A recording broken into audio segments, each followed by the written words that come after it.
Vous êtes à l'écoute de Radio J, merci de votre fidélité. Dans un instant, Christophe Barbier et son invité Frédéric Ancel, essayiste et géopolitologue. On va parler notamment de la situation en Ukraine. Mais d'abord, vous pouvez nous rejoindre en Facebook Live pour regarder Nicolas Rafale. Bonjour Nicolas. Bonjour Ilana, bonjour à toutes et à tous.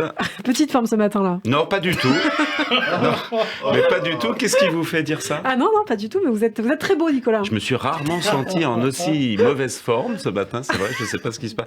Non, j'ai envie ce matin peut-être d'exhiber ma hargne. Ah. Ça vous embête pas ? Ça me fait peur. Ouais, j'ai envie d'exhiber ma hargne. J'ai envie d'exposer mon courroux. Vous l'avez jamais vu, mon courroux ? Ah bah non. C'est un très joli courroux. Ça m'affole un peu. Bah voilà. Non, ce matin, j'ai envie de parler d'un sujet important, 7h40, la disparition des animaux sauvages de notre planète. Non mais c'est vrai, vous rigolez, ça vous fait rire. Non mais c'est un rire nerveux. C'est un rire nerveux, oui, parce que ça fait longtemps que vous êtes levé. Dans le dernier rapport du WWF, notons ici qu'il s'agit d'un rapport non consenti, Ilana, pour tout le monde, et très désagréable bien sûr, puisqu'il s'agit effectivement aussi de l'homme. Dans son dernier rapport, disais-je, dont peu importe qu'il ait été touché dans l'ordre ou dans le désordre, ça n'est pas le sujet, ça aurait pu l'être, puisqu'au tiercé, ce sont nos amis équins dont il est question, pas vraiment sauvages, le cheval, presque un oxymore, tant il paraît être le meilleur ami de l'homme. Plutôt le genre à se laisser grimper sur le dos par un jocanin. Jocanin, ça c'est un pléonasme. Vous voyez la différence. Bref, dans son dernier rapport, je m'égarais, Planète Vivante, le WWF révèle une gigantesque baisse des animaux, de la population des animaux sauvages entre 1970 et 2018. 69% d'entre eux ont disparu en moins de 50 ans. Il semblerait qu'on assiste à une OQTF généralisée, obligation de quitter la Terre forever. Alors on avait déjà constaté bien sûr la quasi-disparition de l'éléphant, notamment le socialiste, plus que 2%, pas sûr d'entendre perdurer son barrissement révolutionnaire. Ça barrira, peut-être à nouveau en 2027. Certains ont essayé de partir s'accoupler à l'extrême gauche de la carte, mais il semblerait que le gène ne croise pas bien avec cette famille de vertébrés insoumis qui vit parfois en groupe, souvent en meute. Laurent Houtan de Bornéo, différent de Laurent Berger de la CFDT, menace lui aussi de disparaître. Victime de la déforestation et de l'huile de palme.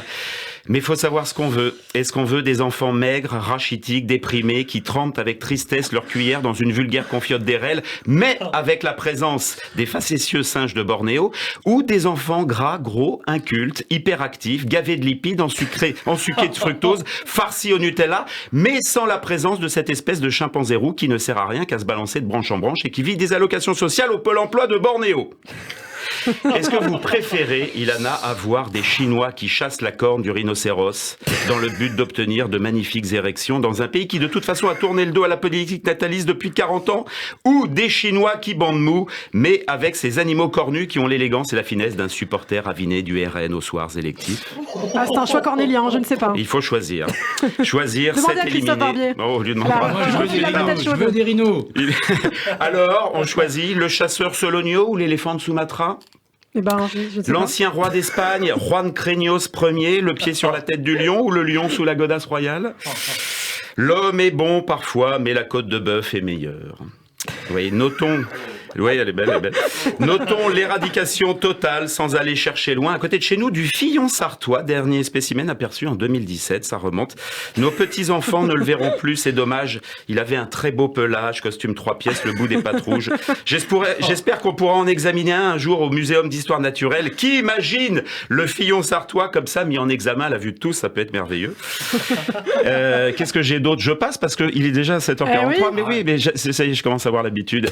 Et oui, triste, j'avais un truc sur Dupond-Moretti, mais ça va être trop long. Et oui, triste, toutes ces générations qui ne verront pas la queue d'un coquerel myope, d'un hulot chaudard, qui n'entendront jamais le Macron zinzinulé, le Véran porte-parolé, le Lemaire col roulé, la Rousseau coucouannée. Vous regarderez sur Internet quel autre animal coucouane, Ilana. Je peux pas le dire à l'antenne. Je ne peux pas le dire à l'antenne, mais vous regarderez. La borne qui n'émet aucun son comme la carpe muette. Ah, heureusement, quelques espèces résistent et font même mieux que résister. Par exemple, le barbier de Radio J.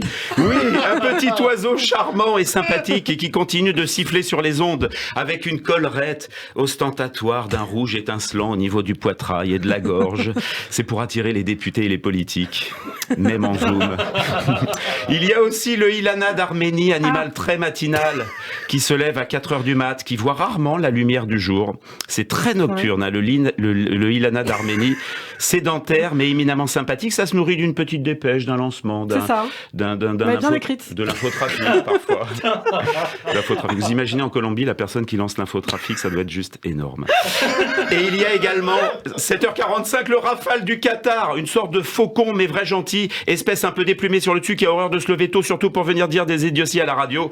La particularité du Rafale qatari, il ne boit jamais d'eau mais il aime le contact, il s'échange facilement contre une organisation de Coupe du Monde par exemple. Eh bien c'est la dernière. Allez-y. L'adage populaire qatari, comme le chameau, vous savez que le chameau blatère, tout comme le cep blatère, surtout quand il doit en tant que président de la FIFA désigner le pays organisateur carnage écologique, comme dit l'adage populaire qatari, quand le chameau blatère, Greta Thunberg. Eh bien merci beaucoup Nicolas Rafale. En tout cas, c'est la bécasse qui coucou Anne. Oui. Et voilà, merci beaucoup Christophe. On envie les week-ends de Nicolas Rafale en tout cas. Et tout de suite l'invité de Christophe Barbier, il est l'auteur de Les 100 mots de la guerre aux éditions Que sais-je.